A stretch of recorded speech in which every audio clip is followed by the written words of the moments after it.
The history of Jerusalem is the history of the world.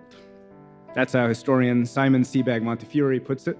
Another way to put it, Jerusalem has long been considered, and is still considered by so many, to be the center of the world.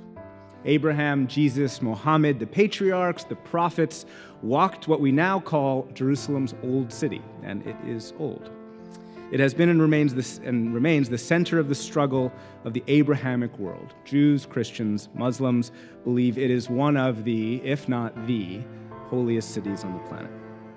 When President Trump recently declared Jerusalem the state of Israel, the capital of the state of Israel, casting aside decades of U.S. policy claiming to be a neutral arbiter to what the region refers to as final status negotiations, when he made that announcement, the region did not erupt. The religious radicals talked about responding, but even they made no effort to rally protesters. Why? Well, the region has gone through what many fans of early 90s music might call losing my religion. All of that history and zealotry and ideation has been replaced by small concerns, normal concerns, pocketbook issues, local politics. And I would argue that has combined with local exhaustion to produce only localized protests but no regional flare-ups. But I would argue this. Do not be distracted by either the version of Jerusalem as source of incendiary passion, nor by the version of the city whose dominance has dwindled.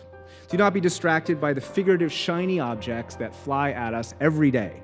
The tweets, the nuclear buttons, apparently last week the strippers.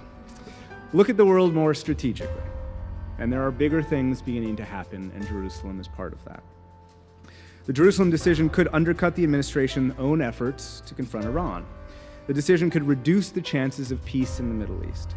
And the Jerusalem decision could erode historic alliances built over the last century of World War and Cold War and unprecedented prosperity.